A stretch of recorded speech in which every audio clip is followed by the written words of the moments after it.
श्री रामानंदाचार्य जी से दीक्षा लेने के बाद कबीरदास जी मन लगाकर राम नाम का जाप करने लगे। वे सोते जागते, उठते बैठते, खाते पीते, कपड़ा बुनते, हर समय राम का नाम का जाप करते थे।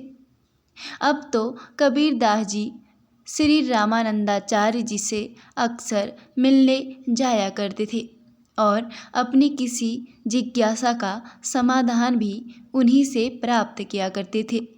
कबीरदास जी को लगन से भजन करता देख कुछ भगवान से विमुख लोग उनके पास आते हैं और उनमें से एक व्यक्ति कबीरदास जी से पूछता है, कबीरदास जी तुम क्या कर रहे हो? कबीरदास जी कहते हैं, मैं गुरु जी की आज्ञा से राम नाम का जाप कर रहा हूँ। वह व्यक्ति बोला, कौन से राम का नाम जपते हैं? कबीरदास जी बोले, कौन से राम का नाम जी भी क्या, बहुत सारे हैं। वह व्यक्ति बोला, जब तुम्हें यही नहीं मालूम कि तुम कौन से राम का जाप कर रहे हो तो तुम्हें तप का फल कैसे मिलेगा? कबीरदास जी बोले, भाई मैं तो एक ही राम को जानता हूँ। अब आप ही बताइए कि राम कौन कौन से हैं।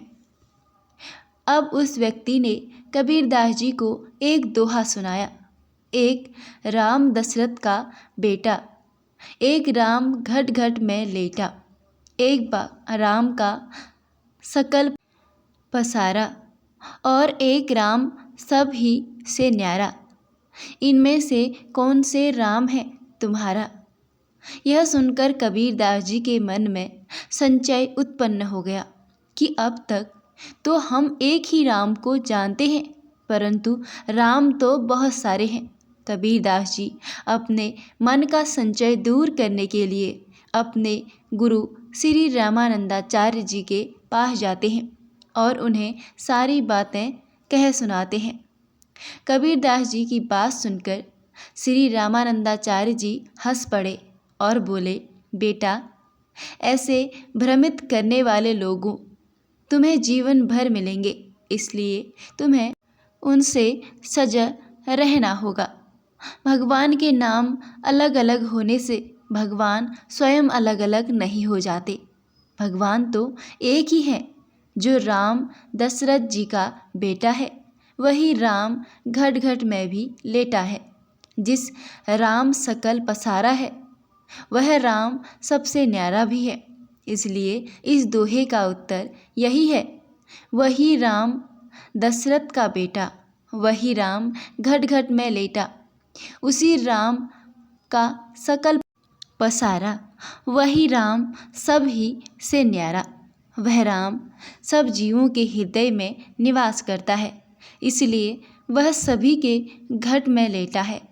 वही राम जब इस दृष्टि से संचते हैं तो यह सब उन्हीं का पसारा है।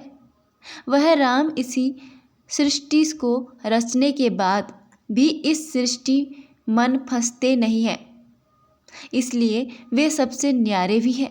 इसलिए इन सब से कोई भेद नहीं है, ये चारों एक ही हैं। गुरुजी के यह वचन सुनकर कबीरदास जी का सारा संशय दूर हो गया और वे पहले की ही तरह भांति मन लगाकर राम का जाप करने लगे। धीरे धीरे समय बीतने लगा और कुछ समय बाद कबीरदास जी के पिताजी नूर अली का देहांत हो गया। पिता का देहांत के बाद कबीरदास जी की माँ को डर लगा रहता था कि कहीं कबीर साधु ना बन जाए। इसलिए इनकी माँ ने सोचा कि कबीर का विवाह कर देना चाहिए। विवाह के बाद यह घर गृहस्थी में पड़ जाएगा तो साधु नहीं बनेगा। इसलिए उसकी माँ ने कबीरदास जी का विवाह कर दिया। कबीरदास जी की पत्नी का नाम लोई था। वह भी कबीरदास जी की ही भांति एक भक्तिमती सी थी। पिता के देहांत के बाद घर चलाने की पूरी जिम्मेदारी कबीरदास जी के ऊपर आ गई थी। अब कबीरदास जी भी अपने पिता की भांति कपड़ा बुनकर जीवन निर्वाह करने लगे। कबीरदास जी प्रतिदिन केवल उतना ही कपड़ा बुनते थे जितना से उस दिन का निर्वाह हो जाए। जब वे कपड़ा बुनकर बाजार में बेचने जाते थे तो भगवान से केवल यही प्रार्थना करते थे, साईं इतना दीजिए जा मैं कुटुब समाया में भी भूखा न रहूं, साधु ना भूखा जाए। अर्थात हे भगवान, मुझे इतना दीजिए जिसमें मेरा परिवार का जीवन निर्वाह हो जाए, और यदि कोई साधु मेरे घर भोजन की आस से आए तो वह भी भूखा ना जाए। एक दिन कबीरदास जी कपड़े का एक थाना बाजार में बेचने गए। सुबह से शाम हो गई थी परंतु वह कपड़ा नहीं बिका। शाम को उनके पास एक साधु आए।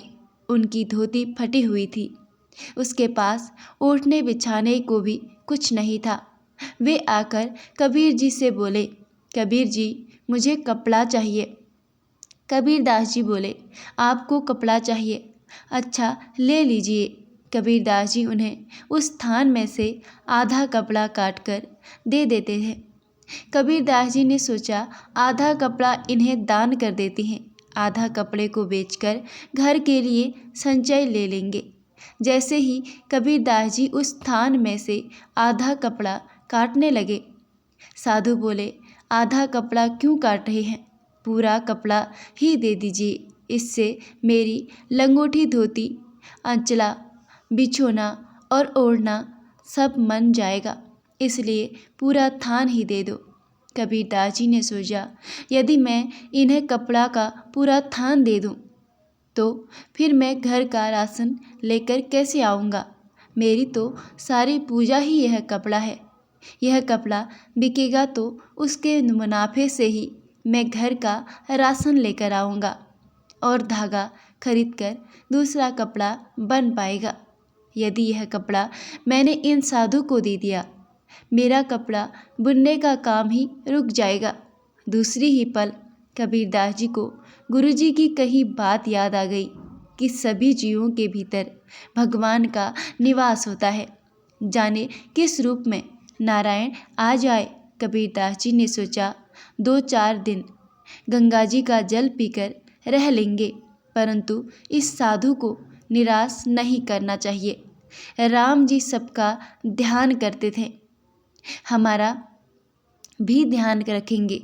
यह सोचकर कबीर जी ने उस साधु को कपड़ा का पूरा थान दे दिया। कपड़ा लेकर वे साधु चले गए। अब कबीरदास जी ने सोचा यदि अब मैं घर जाऊंगा तो माँ और पत्नी पर राशन के बारे में पूछेंगी तो मैं क्या जवाब दूंगा। माँ को जब पता चलेगा कि मैंने सारा कपड़ा साधु को दान दिया है तो माँ बहुत नाराज होगी, बहुत झगड़ा और किचकिच होगी।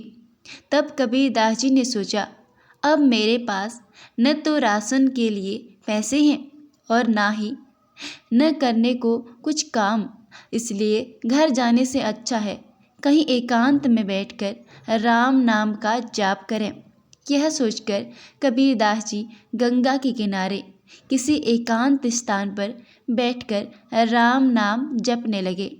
तीसरे दिन हो गए, कबीरदास जी घर नहीं लौटे थे। वहीं गंगा किनारे गंगा जी का जल पी लेते थे और राम नाम जपते रहते थे। घर पर उनकी माँ और पत्नी का भी बुरा हाल था। वे दोनों कबीरदास जी को लेकर चिंतित थी और उनके पास न तो पैसे थे और न ही राशन था। वे दोनों भूखी प्यासी कबीरदास जी की बाट जोह रही थी।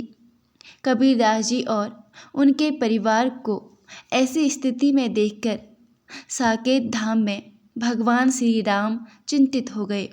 उन्होंने एक बंजारे का भेष बनाकर और अपने साथ 500 बैलगाड़ियों में खाने पीने का सामान, खजाना, मेवे, घी, तेल, कपड़े, धन, स्वर्ण मुद्राएं, जेवरात आदि सामान लेकर कबीरदास जी के घर की तरफ चल पड़े। मार्ग में बंजारे के भेष में भगवान श्री राम लोगों ने पूछते जा रहते थे कि कबीरदास जी का घर किधर है।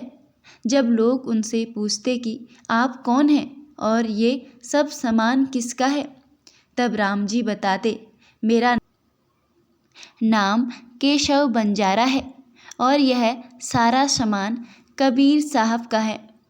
उन्हीं के घर मुझे यह सारा सामान पहुंचाना है। लोगों ने कहा, कबीर साहब नाम का तो यहाँ कोई नहीं रहता, यहाँ तो कबीर जुलाहा रहता है। राम जी बोले, हाँ वे ही कबीर साहब हैं जो जुलाहा हैं, जिन्हें के घर मुझे यह सारा सामान पहुंचाना है। यह सुनकर ग्राम के सभी लोग आश्चर्य करने लगे कि कबीर जुलाहा कब से इतना धनवान हो गया है। अब केशव बंजारे के रूप में राम जी रास्ते में पूछते पूछते सारा सामान लेकर कबीरदास जी के घर पहुँचे। कबीरदास जी की माँ नीमा जान घर के बाहर ही बैठी थी, कबीरदास जी का इंतजार कर रही थी। राम जी ने पूछा, कबीर साहब का घर यही है? नीमा जान बोली, हाँ जी यही है कबीर का घर, लेकिन कबीर अभी घर पर नहीं है, वो 3 दिन से घर नहीं लौटा है, तो वो बाजार में कपड़ा बेचने गया था। आज 3 दिन हो गए हैं पर वो अभी तक घर नहीं लौटा। राम जी बोले, मेरा नाम केशव बंजारा है, मुझे कबीर साहब ने ही भेजा है। नीमा जान बोली, आपको कबीर ने भेजा है तो कबीर स्वयं कहाँ है? राम जी बोले, कबीर धागा खरीदने गए हैं, आज कल में लौट आएंगे। बाजार में उनका कपड़ा बहुत अच्छे दाम में बिक गया था, उन पैसों से कबीरदास जी ने सामान खरीदकर घर पर रखवाने के लिए भेजा है। नीमा जान इतनी सारी बैलगाड़ियों पर लदे सामान को देखकर बोली, महाराज आपसे कोई गलती हो गई है, यह मेरे बेटे का सामान नहीं हो सकता, वो तो थोड़ा सा कपड़ा बुनकर ले गया था, उस कपड़े की कीमत में इतना सारा सामान नहीं आ सकता है। दोस्तों, कबीरदास जी की कहानी आपको कैसी लगी कमेंट में ज़रूर बताएं, और इसका दूसरा भाग अगर आपने नहीं देखा है तो उसका लिंक मैं डिस्क्रिप्शन बॉक्स में दे दूंगी, वहां जाके ज़रूर देखें। और ऐसे ही रोचक कहानी जानने के लिए चैनल सब्सक्राइब ज़रूर किया करें।